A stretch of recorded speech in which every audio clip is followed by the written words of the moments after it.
It's all quiet in the underground bunker. Doors closed, locks bolted. But the Great One isn't just resting on his laurels. He's making sure your weekend is even better by giving you his best. This is the best of Mark Levin. Why are the Democrats defending Fauci? The 6-foot rule, Mr. Producer? He doesn't even know why there was a 6-foot rule. That's what he testified today.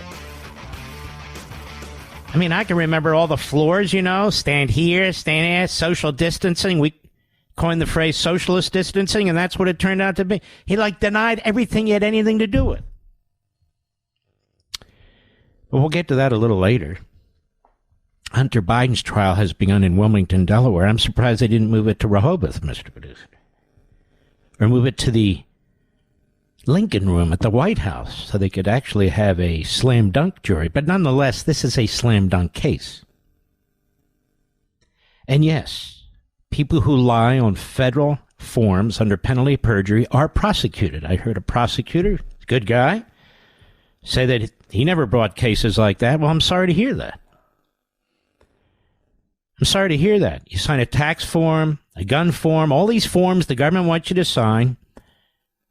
And if somebody signs it and they're lying under penalty of perjury, you don't charge them? People get charged for a hell of a lot less than that. I also like the moral equivalence again. We had the moral equivalence that the life-loving democracy, the Jewish state in Israel, is akin to the monstrous, bloodthirsty butchers of Hamas. Now we have Donald Trump, convicted felon. They violated his due process rights, his equal protection rights, and everything in between. But now Hunter Biden's on trial in Wilmington, Delaware. And this judge in a federal court is not going to deny him his due process rights. He knows exactly what he's charged with. Exactly. The jury instructions will be clear when the time comes. Everything will be copacetic like a real republic with a real court system. They're not the same. Not even close. And this is what I want to talk about briefly here. I've been spending every day and every evening on radio, on TV, on the internet, explaining why there must be an effort made to try and bring this case to the U.S. Supreme Court. Whether it takes it or not, we don't know. If we take it there and they say no, so be it. And the whole nation will have to live with the consequences of that.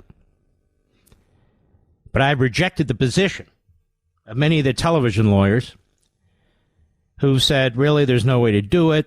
It might happen, but it might not happen. It's a difficult battle. It's an uphill fight. I've never heard of anything like this. Yes, it's tough. It may not work. But I know it won't work 100% if you don't try. You need to give the Supreme Court the opportunity. It can't act on its own.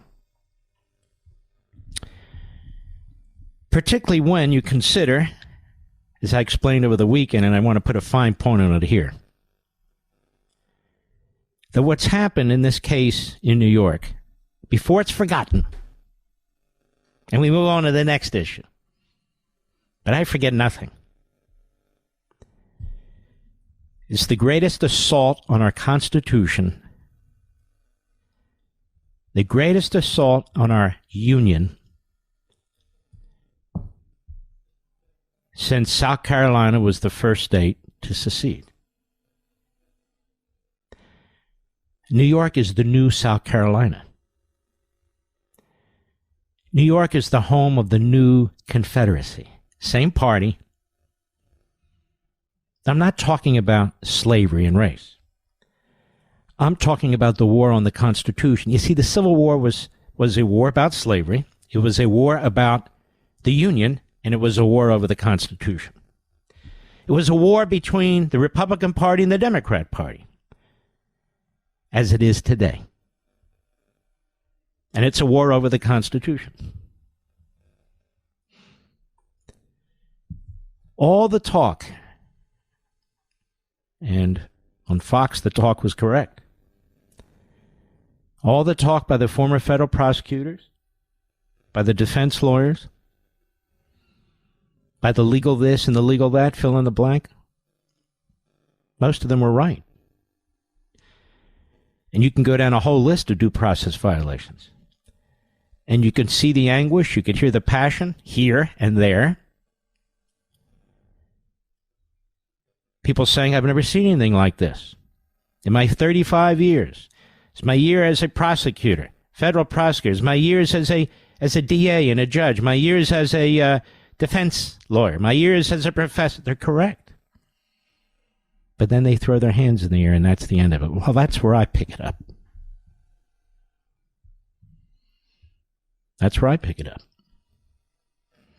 Because I have battled these bastards for 40 years. That is the hard left and their tactics in the courtrooms. You can't play patty cakes while they're throwing legal Molotov cocktails. And that's the difference between those of us who are in the conservative legal movement and others who have practiced more traditional law. We have fought these people before. We know who they are. We've gone up and down the federal court system, up and down the various state court systems. And so there is the lane with the appellate courts in New York, but that's not satisfactory because the damage has already been done to the entire system. The federal constitutional system, the federal election system, reverse federalism, where a state seizes the authority of the federal government. Even worse, they seize the authority of the federal government to deny due process rights and equal protection under the Fifth Amendment, projected onto the states through the 14th Amendment. That is a federal matter. A serious, grave, immediate federal matter. The father of the Constitution, James Madison, in the 1830s, as he could see the storm clouds forming for a possible war between states, he wrote about this extensively in a letter to Edward Everett, who, by the way, was the man who gave the speech at Gettysburg that went on for over 2 hours before Lincoln gave his speech. It was 56 words long. Nobody remembers Everett's speech. Everybody remembers the Gettysburg Address. But he asked questions, important questions to Everett, to James Madison, and James Madison took the time to write a multi-page letter. They didn't have a computer and a typewriter. He handwrote his letter. And the father of the Constitution said some very, very profound things. Number one, you're not just a citizen of a state. When the Constitution was adopted by these states, you became a citizen of the United States. You have protections in the state, and you have protections as a citizen of the United States. And if a state on its own seeks to deny a citizen the protections of the federal Constitution as a national citizen in the United States, that's unacceptable. That's number one. Number two, states began nullifying federal law. We're talking about the southern states, the slave states in particular. They said, we have every right to do this. The Constitution doesn't say we can't, and so we will. James Madison said no. Remember, he was from Virginia. He said, no, that's not right. Once you join this constitutional compact, unless you didn't mean it, you're part of the United States. And so you have state sovereignty, areas traditionally that belong to the state, and then we've created this new federal government that also has sovereignty over certain areas, and the Constitution does its best to determine what's what, even though it's not perfect. But you don't have the power to nullify a federal law because your state disagrees with it. Now, you have the power to bring a lawsuit in the federal courts, and by the way, often the states win when they do. When you have a conflict of laws or constitutional conflicts or a conflict of interpretation, of course. But you don't have a right just to unilaterally nullify the law. We no longer have a United States, and you will have succeeded as a state or multiple states in destroying the compact that you committed yourselves to.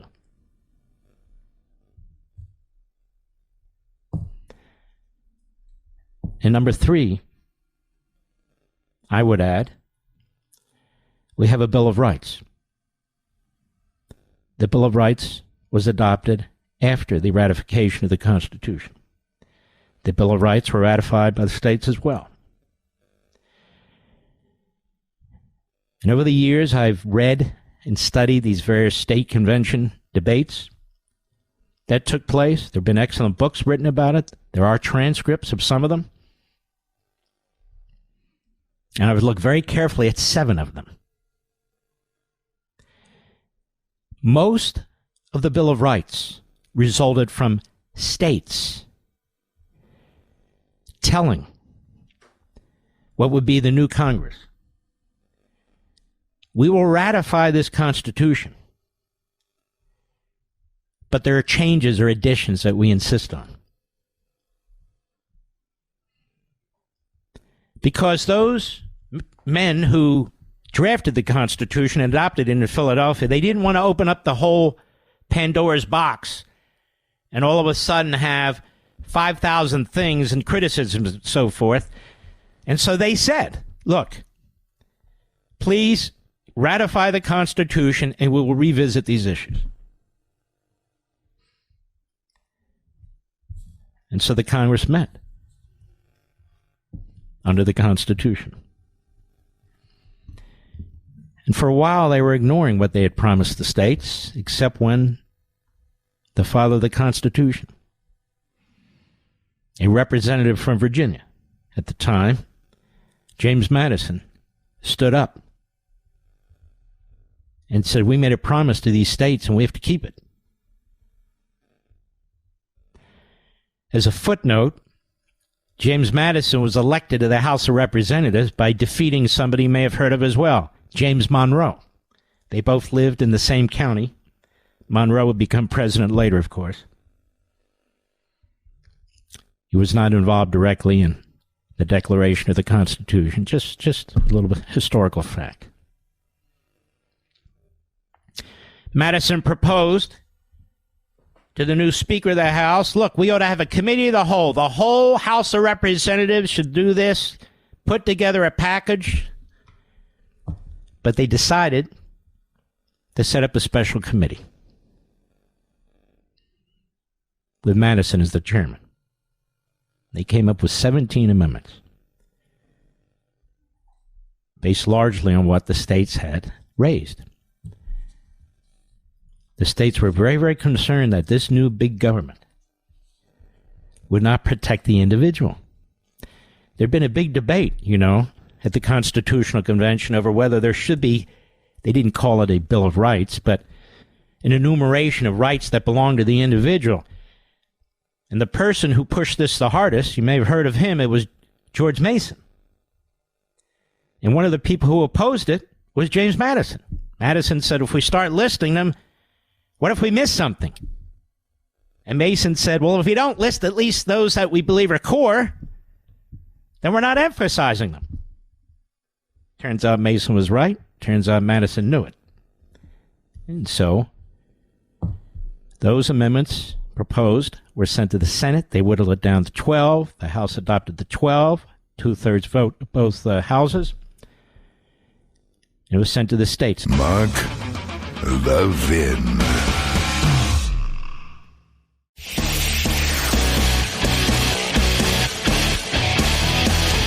making your weekend even better. This is the best of Mark Levin. Since when do you need to pass a statute, America, to enforce statutes? Does that make any sense? When laws are passed, you comply with the law. You don't need to pass a law that tells you to comply with the law. What am I talking about? We have immigration laws that have been built up over decades. Many, many, many decades. Laws that have been debated, amended, eliminated, new laws, debated, amended. We call them the law of the land. Congress passed them. Past presidents signed them. They're the law. Under the Constitution, the Take Care Clause, a president is required to comply with the law. Joe Biden comes into office.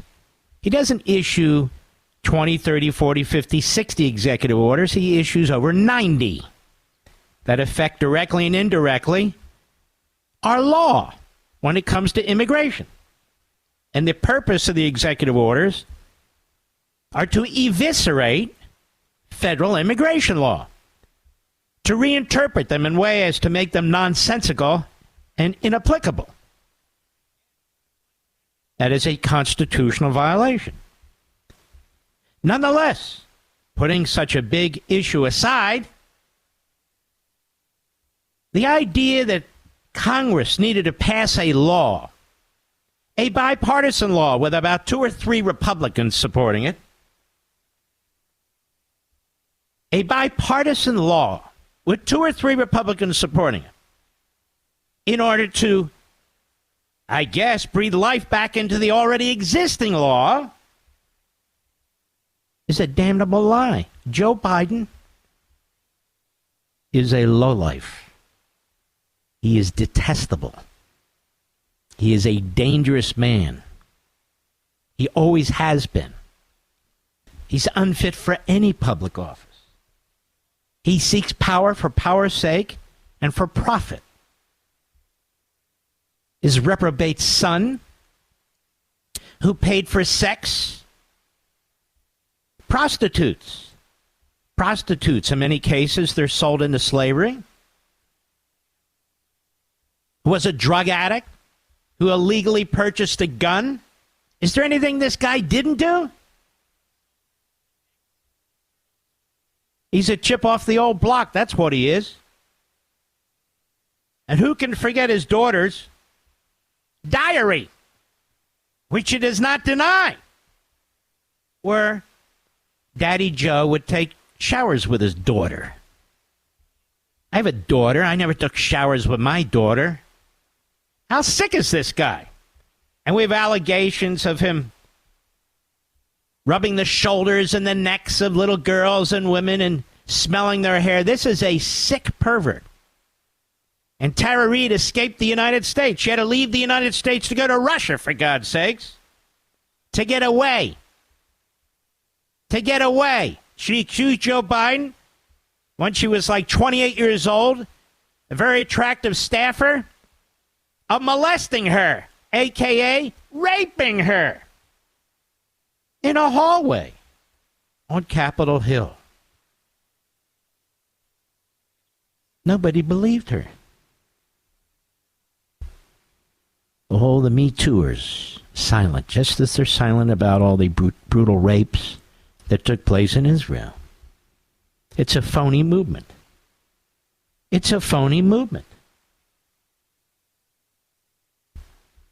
Now, Joe Biden went to the microphone today with all kinds of cool signs as he desperately seeks to hang on to the presidency. Secure the border, I think the sign said. Joe Biden, secure the border. I thought the border was secure. We were told it was secure by Joey and his spokes idiots and his surrogates. by the vice idiot, by Karine Jean-Pierre, by Mayorkas, the impeached anti-American secretary of DHS. I know they said it over and over and over again. Hat tip newsbusters, cut one, go. The border is closed. The border is secure. The border is secure. The border is closed. The border is secure, and the border is not open. We have a secure border. I can tell you the border is secure. By what measure is it secure now, sir? So there is not a common definition. The president has done more to secure the border and to deal with this issue of immigration than anybody else. He really has. We're certainly doing a lot more to secure the border. As you know, the president has done everything that he can. He's done that alone without the help of Republicans. Why aren't you guys stopping the flow at the border?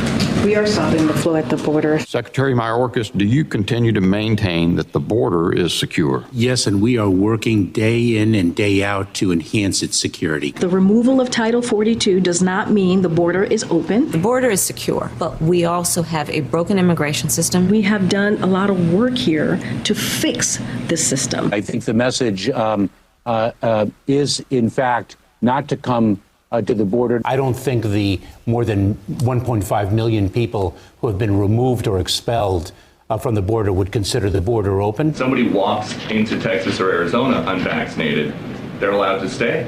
Why? But that's not how it works. Like, we actually, no. I know that that's not what you guys want to happen, but that is what is happening. But that's not, it's not like somebody walks over and that's not how. Exactly what's happening.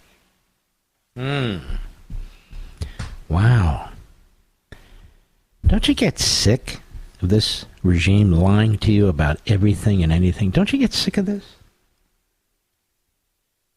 And then always pointing the finger somewhere else. They have complete control over the government through executive orders, through regulations, through fiats, because our system has broken down.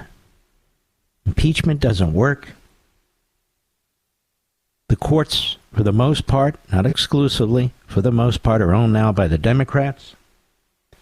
The media are owned lock, stock, and barrel by the Democrats. So all the checks and balances have been breached. So Joe Biden, I'm looking at the headlines now, puts in strict border security enforcement measures. Joe Biden is the arsonist. He burns down everything. He burned down the secure border and the wall and the existing immigration laws. Those immigration laws, by the way, America, they haven't been repealed. Congress didn't repeal them. Congress didn't replace them. They're still there. All he had to do is sign an executive order repealing all of his executive orders, and then the law would be enforced. But he won't enforce the law. He's more than happy to blithely violate the Constitution of the United States. Now, if we had real reporters, they would report exactly what I'm saying. But we don't have real reporters. We have a conga line of freaks, frauds, and phonies. Now, here we have Breitbart, Neil Monroe. President Biden's much-touted pre-election border shutdown, quote-unquote, preserves multiple loopholes that allow unlimited mass economic migration into America's workplaces and housing. This means his border shutdown policy accepts the inflow of 75,000 illegal migrants per month, 900,000 per year. That planned inflow of illegals adds up to roughly one illegal immigrant for every 4 American births, and is in addition to the inflow of roughly 1 million legal immigrants and 750,000 temporary workers allowed by Congress's 1990 law.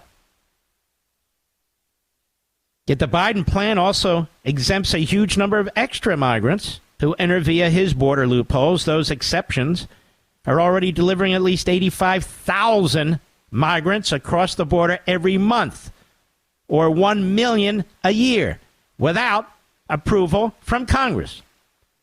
This means Biden's border shutdown policy will actually allow the inflow of roughly 3.5 million legal, illegal, temporary, quasi-legal migrants every single year. Now think about that if he's reelected. Think about that. Almost let's see, 3 times, almost 15 million. This nation-changing, wealth-shifting economic policy is very unpopular, even though it is strongly supported by investors, CEOs, and the Wall Street Journal editorial page. Former President Donald Trump's campaign recognizes the pocketbook damage of migration. Biden's unpopular policy is, quote, flooding America's labor pool with millions of low-wage illegal migrants who are directly attacking the wages and opportunities of hardworking Americans, said a May statement from the Trump campaign. White House officials briefed favored reporters about the new policy, Politico reported on January 14, shortly before the Biden speech in the past. So they have all these loopholes built in. But the press doesn't care because it's made up of George Stephanopoulos, Democrat, Jake Tapper, Democrat, Andrea Mitchell, fraud.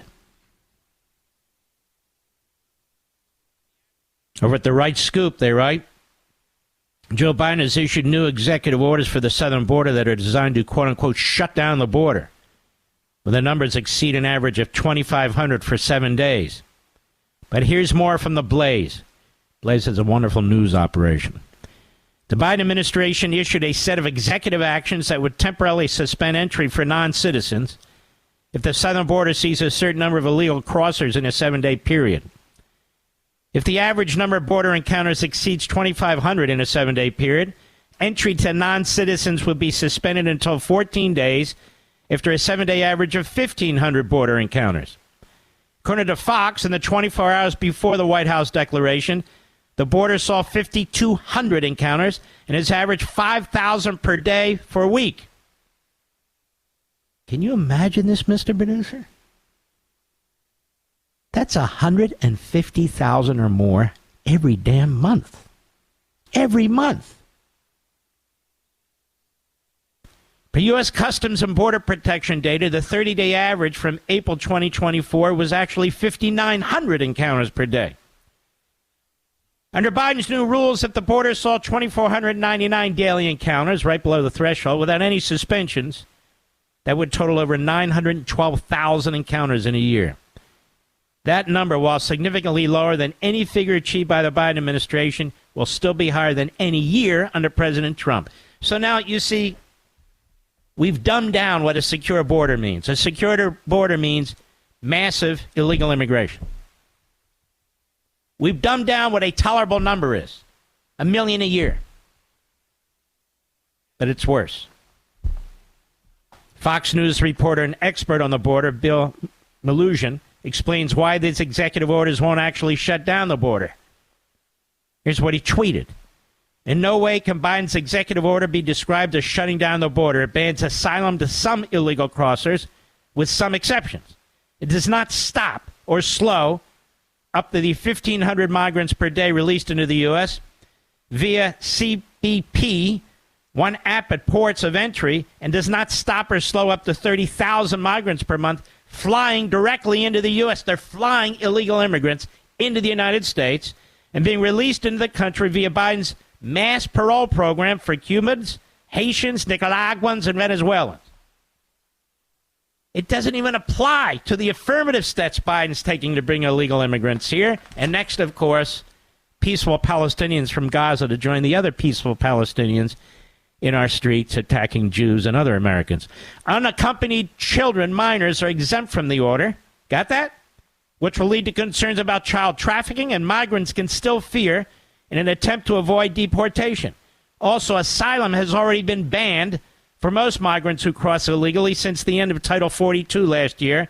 That hasn't stopped them from coming. Highest numbers in recorded history. End of 2023.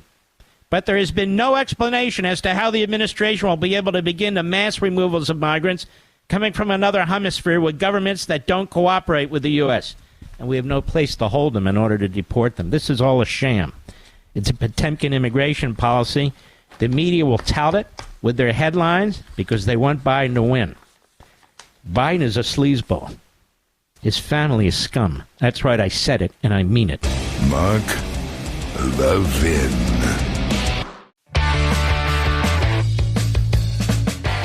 You're listening to the best of Mark Levin. CNN, Mohammed al-Swali, and Kareem Kadir. Israeli forces launched new ground and air assault on central Gaza, killing at least 15 Palestinians. Now let's stop there. How many Uyghurs have the Communist Chinese killed today, Mr. Producer? We don't have any idea. How many women were sold into sex slavery on our southern border today, Mr. Producer? We don't know. How many children were sold into sex or labor slavery on our southern border today? We don't have any idea. Is CNN on the southern border? Nowhere near it.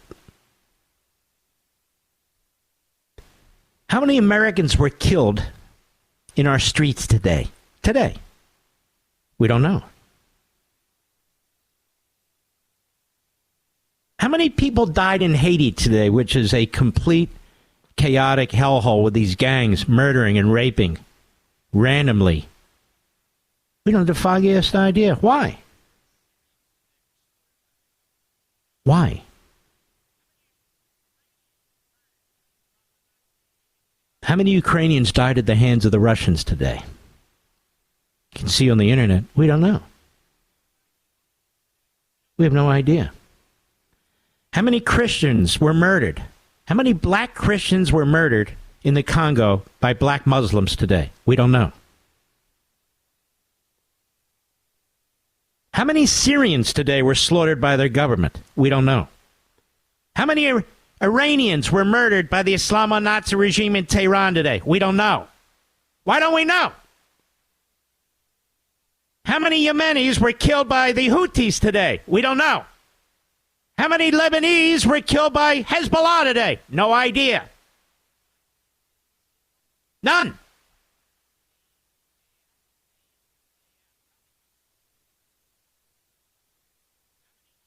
But they focus on the little state of Israel. That's a war it didn't start. And they know damn well more Palestinians are going to die because the Israelis have to win. This is a drumbeat. This is propaganda. This is anti-Semitism. This is Jew hatred. And it is constant. And Joe Biden has given the signal, and his media are doing it day in and day out, day in and day out. Tell me, how many imams today have been preaching anti-Semitism? No idea. How many Jews were attacked today? Several, actually. I have articles on this.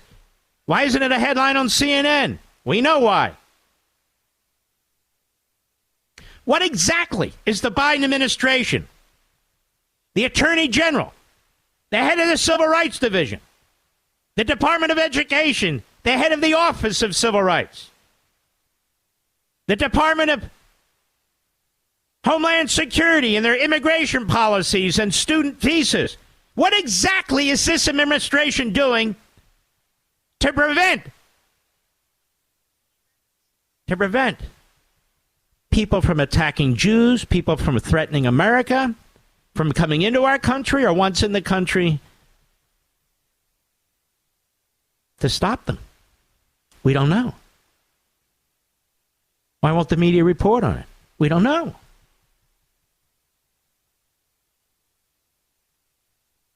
How many American citizens today have been killed by illegal aliens? Do we know? How many American citizens have been killed by illegal aliens over the course of the Biden administration? Do we keep statistics? How many women have been raped by illegal aliens? I'm sure the Me Too movement's all over that one. We have not the foggiest idea. But the media will tell you that 15 Palestinians died because Israel was attacked and they are defending themselves in a war. Why do they report that? Why do they keep reporting that? And then they have a line here: CNN cannot independently verify the IDF's statement. The IDF is telling the media what it's doing. our Pentagon are the weakest generals and admirals in modern American history, or maybe in history, period. They don't tell us that during the course of war. A CNN producer in the area, they report, said that at least 6 bodies had been brought to the hospital along with more than 30 injured. Among those were a father and his 12-year-old son. A woman in her 20s was also killed. What do you think about that, America?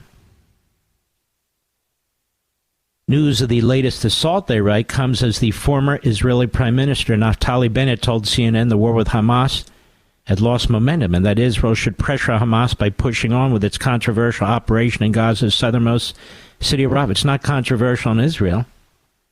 Why is it controversial? How come CNN isn't at Israel's northern border watching and counting how many missiles Hezbollah is shooting into the state of Israel? Do they know how many missiles Hezbollah has shot into the towns on the northern border in Israel? No. Do they know that almost 1 million Israelis have had to be moved out of their towns and so forth, out of northern Israel? And where do they live? No, we don't have any video. We don't have anything. Why is that?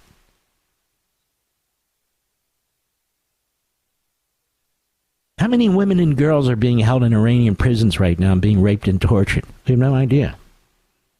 How many gay people were murdered today in Iran? We don't know. Were they in their 20s? Was it a mother? A father?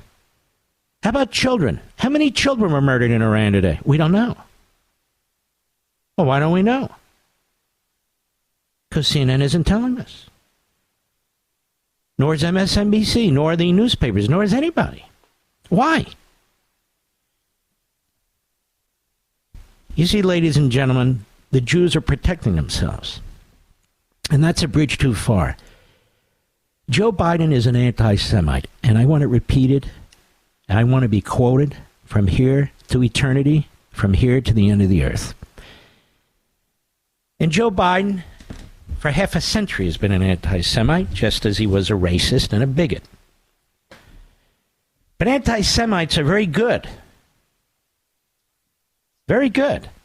Political anti-Semites are very good at confounding people and confusing people, saying one thing out of the side of one mouth and another thing out of the side of the other mouth. I'm not against the Israelis defending themselves. It's Netanyahu, that bastard. He wants war so he can get reelected. An announcement on Shabbat when Israel's asleep, timed specifically so Israel can't respond last Friday. I embrace and endorse the Israeli proposal. It wasn't the Israeli proposal. It's the Hamas proposal. But it doesn't matter. The media run with it. They ran with it all weekend. If only Netanyahu and the right-wing extremists, a.k.a. Orthodox Jews, among others, in his cabinet would just accept peace, then Joe Biden could get reelected, he feels. Whatever happened to the stories about arms being cut off from Israel? We don't know. Are the media not reporting on it? Not anymore. I see.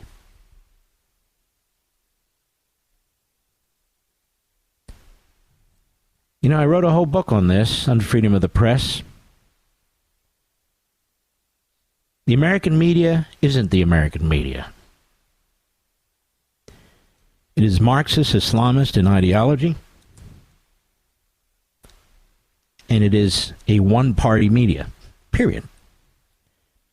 And that's why what took place in Manhattan is so important, to expose more and more people to the fact that this media that should be jumping up and down about due process rights, about equal protection, about a state seizing federal authority on elections, about the impact on this election, about a Soros prosecutor and effectively a Biden judge, an acting judge, and the corrupt appellate system in New York, and how the Democrats are all lined up and their donors and this, that, and the other. CNN won't touch that with a 10-foot pole. Neither will MSNBC. You want to know why? They hate the country. They're all Democrats, or worse. And they've taken the First Amendment to empower themselves and their ideology. That's not why we have a free press, quote unquote. It's to protect us. But now, who protects us from a press that is free to destroy us?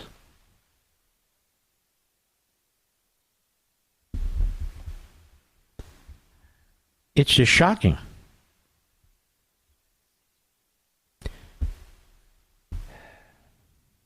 Al-Aqsa Martyrs Hospital. Can you ever hear of a local hospital by the name of Al-Aqsa Martyrs? It's a terrorist organization. They were overwhelmed with admissions, they write. At least 6 bodies have been brought to the hospital, along with 30 injured. All those killed, a father, a 12-year-old son, when an artillery shell hit an apartment building.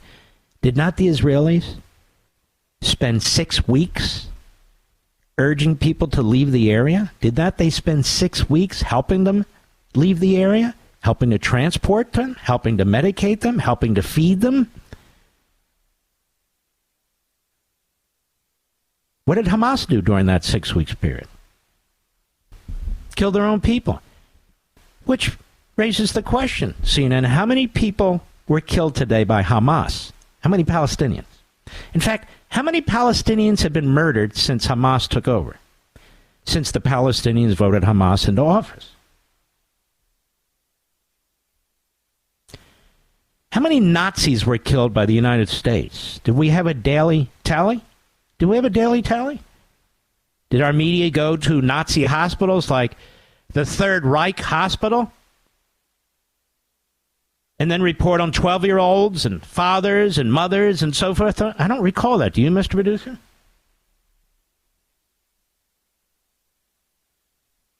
There is systemic Jew hatred in the media and in the Democrat Party, as there is systemic American hatred. That's the nature of Marxism and Islamism. This is propaganda written up by demagogues, by a network that hates America, hates Jews, and hates Israel. Yes, they have Jews at work there. They're shameful and shameless. That doesn't give them cover. Not what spews the poison and cancer that spews from their mouths and from their pens. The New York Times, for most of its existence, has been owned by a Jewish family. Two.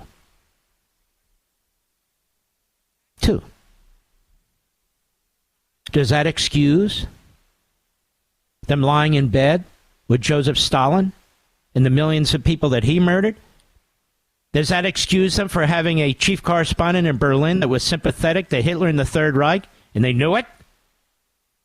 And they did all they could to censor the Holocaust? Does that excuse that? No, I don't think it does. Does Chuck Schumer, who attacks the elected leader of Israel, who behind the scenes supported the Iran deal while he came out and voted against it because he's a weasel, that ensured that Iran would have a nuclear weapon? Does the fact that the Democrat leader in the Senate is Jewish, does that give them cover? No. None. This is the reality. Israel may have committed war crimes and Netanyahu wants to keep power, said Biden. Biden's party is fractured on the war that Hamas started, writes Hot Air, Ed Marcy, with those brutal massacres, rapes, and kidnapping. So Biden is tossing his friends, quote unquote, under the bus today by quasi-accusing them of war crimes, and Netanyahu prolonging the war to keep his grasp on power. This is blasphemous. And I bet more hostages were murdered today after the media reported this. Because Hamas knows it has free will to murder, to rape, to kill hostages, to kill their own people, thanks to Joe Biden's big mouth and Blinken's radical policies. This damn thing would have been over already. It would have been over. Hostages would have been freed. It would have been done. And now they say, you got to get this war over with, Netanyahu. Which is what he's been saying from day one. Mark Levin.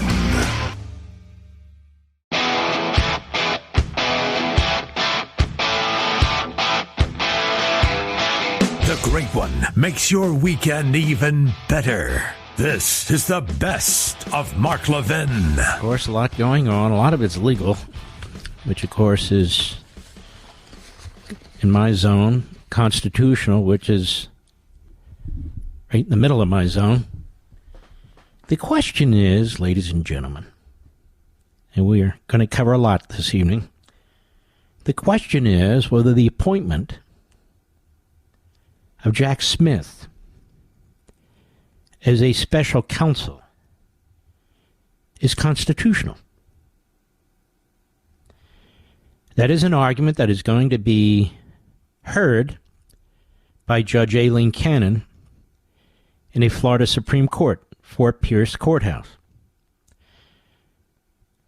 Now, she's got the plaintiff's brief and she's got the government's brief. And a few other briefs. Let me read you the coverage from the Washington Examiner. Kaylin Deese.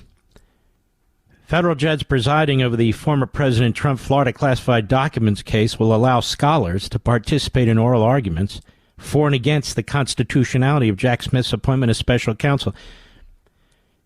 Now, she's being criticized for this, but this, again, is a case of first impression involving the Constitution of the United States in the middle of an election. Jack Smith has put the judge in this position. The government, Merrick Garland, the Biden administration has put the judge in this position. Judge Chunkin, I firmly believe, would have just shut it all down and been done with it and sent it up to appeal or whatever.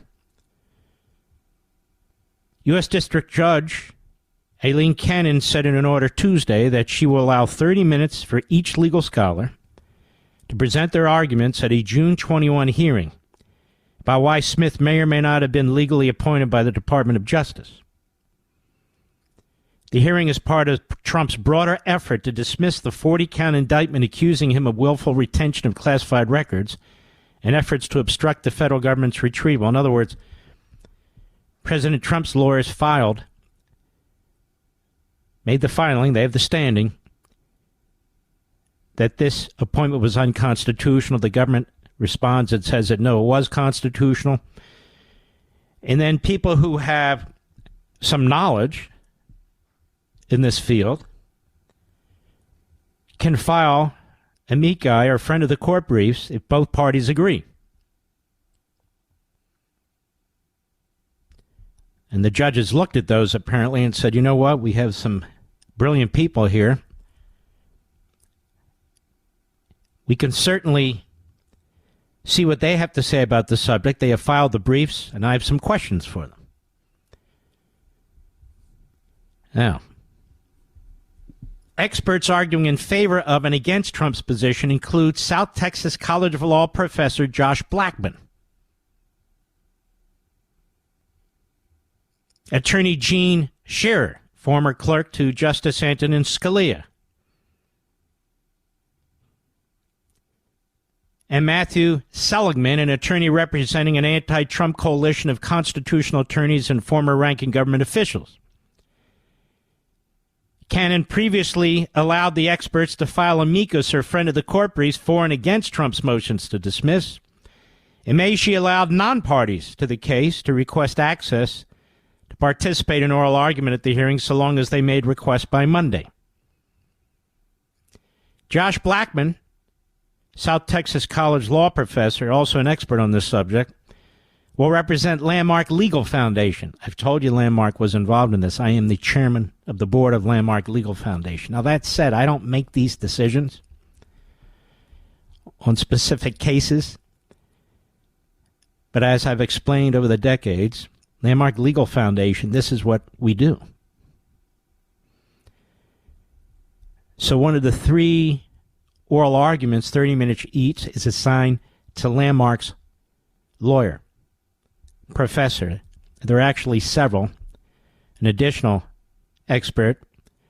Blackman will represent Landmark Legal Foundation, a law professor, Seth Barrett Tillman, who's absolutely brilliant, if not the number one expert in the world on this issue, to argue Smith is not an officer of the United States, but rather the employee whose appointment is inconsistent with the separation of powers and political accountability.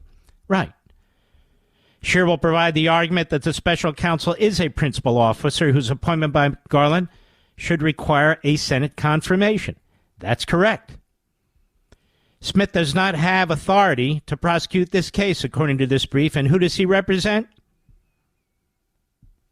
Citizens United and 2 former attorneys general. Edwin Meese, attorney general during the presidency of Ronald Reagan. Michael Mukasey, attorney general during the presidency of George W. Bush. Seligman will be the one dissenting voice arguing in favor of Smith, contending that his appointment Congress may vest in the Attorney General, and who still answers to him may be removed by Garland despite his independent role. Some prominent legal minds are behind the argument, the usual. Philip LaCavara, Watergate-era prosecutor. Lawrence Tribe will sign anything against Trump. George Conway, who is, in my view, a complete buffoon at this point. A complete buffoon at this point. And it goes on. Cannon's order came on the same day Garland testified to the House Judiciary Committee as Republicans grilled him about what they see as the weaponization of justice against Trump as he faces 4 criminal indictments while seeking re-election. Representative Thomas Massey pressed Garland directly about Smith's appointment to oversee the classified documents case. What gives you the authority to appoint a special counsel to create? You've created an office in the U.S. government that does not exist without authorization from Congress, Massey said. Garland argued that special counsel appointments that he and other attorneys general, including former Attorney General William Barr, have made, cite a regulation that points to a statute. But Massey pushed back on the Attorney General, saying even if it did not require an act of Congress to appoint Smith, you've already admitted that there was no act of Congress and so forth. The actual answer is William Barr appointed a sitting United States attorney who had already gone through the Senate confirmation process and was approved. So the delegation authority from the Attorney General to a sitting United States attorney who already was approved by Congress, by the Senate, is different than picking somebody out of The Hague who hasn't been approved for anything. And this is one of the points that we argue in the Landmark Legal Foundation brief. As I said, I didn't write the brief. Our lawyers, 2 professors were involved. I'm the chairman of the board, and I'm thrilled that they've done what they've done. And we're going to have the attorney arguing on behalf of Landmark on the program in a little over an hour. And I've actually never spoken to him. But we'll speak to him together, because he's a high-quality talent, Josh Blackman. He's not a TV lawyer and that sort of thing, although there's nothing wrong with him, but he's actually litigating this case on behalf of Landmark, and he will make one of 3 an oral argument presentation. Now, interestingly, I have no connection to the other argument, the other case that was filed. Again, friend of the court, accepted by the judge, by the former attorneys general. But one of the former attorneys general, Edwin Meese, of course, I was chief of staff to him. So just so you understand, when I make these arguments, whether it is seeking a common law writ, perhaps a writ of habeas corpus to get around all this unconstitutional conduct by the judicial system in New York. I make this argument from a position of knowledge and experience. My knowledge and experience is different than your average former federal prosecutor or your superior former federal prosecutor or some other individuals who don't do this sort of thing. We do. And in many cases, we've succeeded. We have no idea, obviously, what Judge Cannon will do, but she's under attack. She's under attack by the same people who believe what happened in Manhattan was a quintessentially perfect constitutional case by a judge that they have a man love for, when in fact it was a Stalinist star chamber in every respect. Every respect. Mark Levin.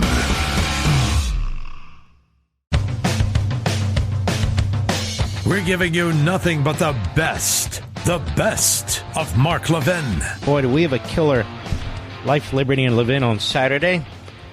Two great guests after it'll be very different, my opening statement this time. Very different. I hope you'll check it out. We have Elise Stefanik and we have Professor Stephen Calabrese. Two superstars in their field. And Calabrese is one of the lawyers, legal professor, who was involved in the filing challenging the appointment of Jack Smith. And he will elucidate on that in representing former Attorney General Misa Mukasey, as you know, Landmark Legal Foundation, of which I am chairman. Fantastic president and staff there. They filed as well. And so both will be providing oral arguments towards the end of this month. So I wanted you to hear about that. And, of course, Elise Stefanik. She's terrific. And Sunday, we've got Governor Ron DeSantis, America's governor, out of Florida. He's fantastic. And America's wise man, Victor Davis Hanson, to help us put it all together. Again, as well as my opening statement. May I encourage you, all the Levinites out there, set your DVRs. Seriously. Maybe you won't be home. Maybe something will come up. Maybe you want to watch something else. May I encourage you strongly, just set your DVRs for 8 p.m. Eastern Time, whatever time that is in your area, for Saturdays and Sundays. That's what we do with shows that we want to watch, just in case we're not around or out to dinner or something like that. So I want to encourage you to do that as well. Set your DVRs, because I want you to see these guests. I want you to hear what they have to say, because we're only on twice a week, not 5 times a week plus weekends or whatever everybody's doing. So we do things a little differently as well in terms of the format of the program. Others are great too, but we do our thing. 8 p.m. Eastern Time, Saturday and Sunday. Just go ahead and set your DVR, in my humble opinion. Well, D-Day. And so tomorrow it won't be D-Day. And tomorrow, what will they say about our military? Tomorrow, what will they do to support our military? I think that's a fair question. I think it's an important question. Ronald Scharf is a World War II vet who stormed Omaha Beach in Normandy.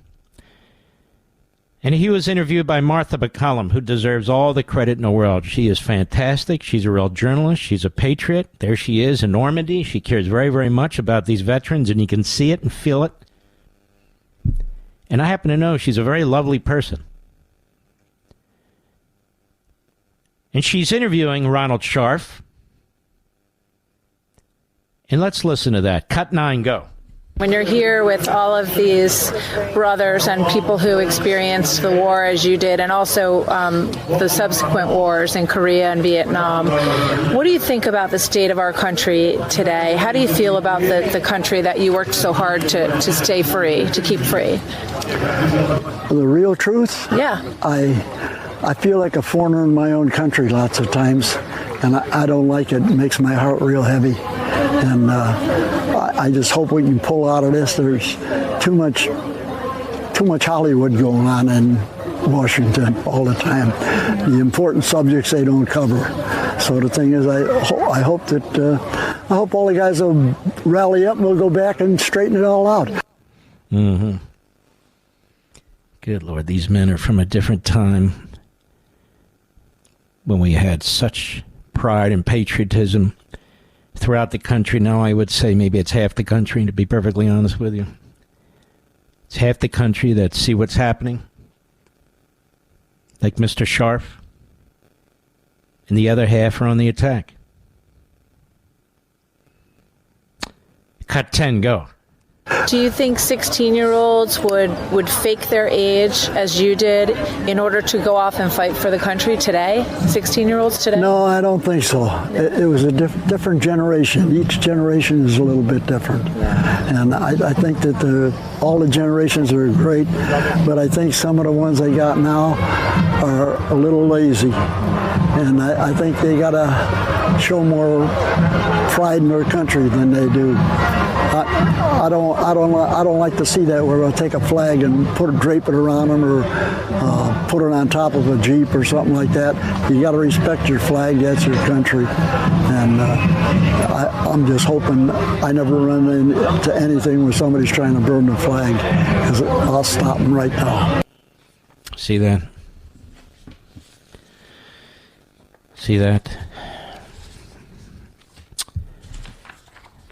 I've always said, Mr. Producer, I'm in the wrong generation. I'm in the right place but the wrong time. I really believe this. I really feel like I should have been around the founding of the country. That's where my heart is. It really is. I live through these documents. I live through the founders and the framers. Founding a brand new country with all the hope and excitement that's involved in that when you're founding the most enlightened type of government mankind has ever known. Today we're trying to defend what's left of it. You know, once liberty is lost, you can't get it back. Maybe in little pieces, but it's never the same. I'm just being honest with you. It's never the same. Every time our bureaucracy issues a regulation, or Joe Biden signs an executive order, or some activist Democrat judge issues an opinion, every time Congress meets, especially when the Democrats are in charge, but even when they're not, rather than advancing the cause of liberty, we lose a little bit of our liberty. In some cases, we lose a lot of our liberty. And it's happening more and more. The bigger the bureaucracy gets, the more aggressive this president gets, the more radicalized the Democrat Party becomes and their media. It becomes much, much more difficult to preserve liberty because you're on the defense. And we don't control the culture. And we don't control the bureaucracy. And we don't get a fair shake in the media. It's the truth. And this is what this gentleman is saying in so many words. And he's not alone. My father thought this way. My mother thought this way. Great patriots. But we all see it. We see it in the way this election is being interfered with through a legal system that looks more like the old Soviet Union, Stalinist in so many respects, while Joe Biden's saying he wants to take on Russia, he's exactly the wrong guy to do it. He's more Putin than he is an American president. The way he talks, the way he speaks to tens of millions of Americans. You'll see Saturday on Life, Liberty, and Levin a photo that I found a few years ago. Probably a copy of a photo of the 13th Platoon.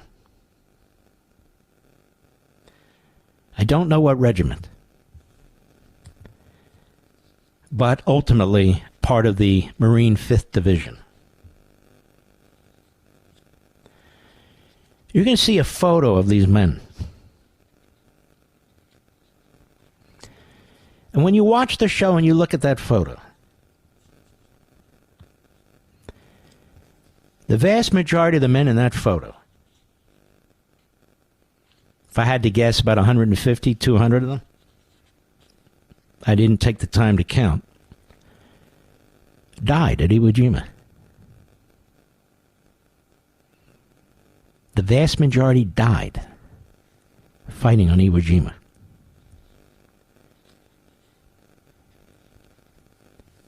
Well over 6,000 men lost their lives on Iwo Jima. Almost 20,000 other casualties on this volcanic ash island. The Japanese were dug in, despite the bombardment that took place on Iwo Jima. And they fought to the death. And they did not take prisoners alive. They either killed them on the spot or they tortured them at night so the other Marines could hear the screams. They butchered them. The Japanese wouldn't surrender. And when they pretended to surrender, they were really on suicide missions. Over Iwo Jima and the other islands, Japanese fighter pilots would fly their planes so their propellers would shred the American parachuters. This was a war to the end. To the end. Our media and our president at the time, Franklin Roosevelt, they weren't counting how many civilian Japanese were dying while we were fighting for our survival. This much I know. I've looked. There's no accounting of it in real time. People try to put the numbers together after the fact, but during the course of the war, absolutely not.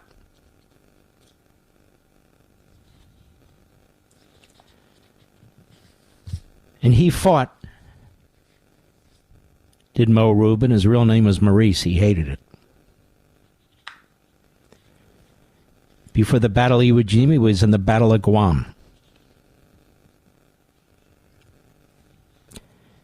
And his brother-in-law was on the Solomon Islands, the Battle of Guadalcanal.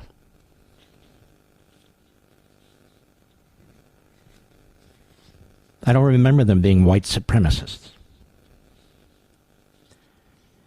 My grandfather was Jewish. My great-uncle was Gentile. A Christian. I don't remember them having a racist bone in their body. I really don't.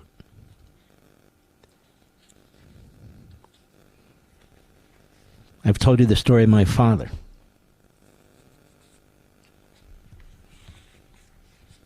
Joe Biden doesn't have any good stories to tell about his father. He was raised differently. I was raised to be a moral human being, to be ethical, to be respectful, and by God, defend your country and the symbols of your country. And thank God you're born in this country, particularly as a Jew, because there was no other place on the face of the earth that was safe. And that was thanks to the Christian majority. That's what my parents told me. And they were right.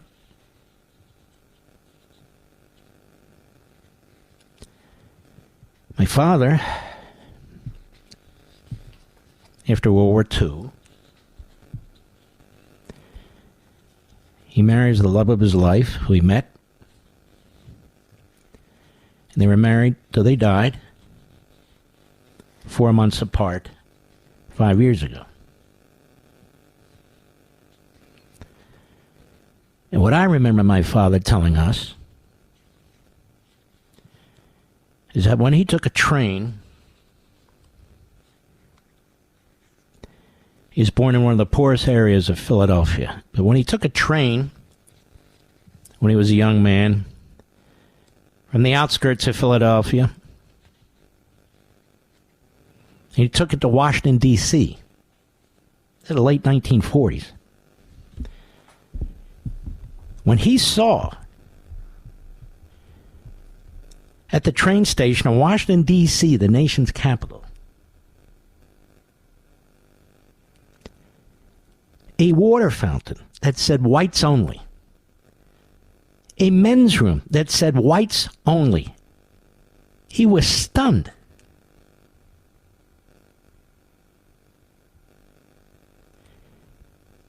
And disgusted. And he wasn't alone. He wasn't alone. The men who fought in the Civil War, the men who fought in World War I and World War II, these weren't white supremacists. As a matter of fact, people fighting right next to them were white and black, Jew and Gentile. My father always despised Biden. He said, this guy's no damn good. He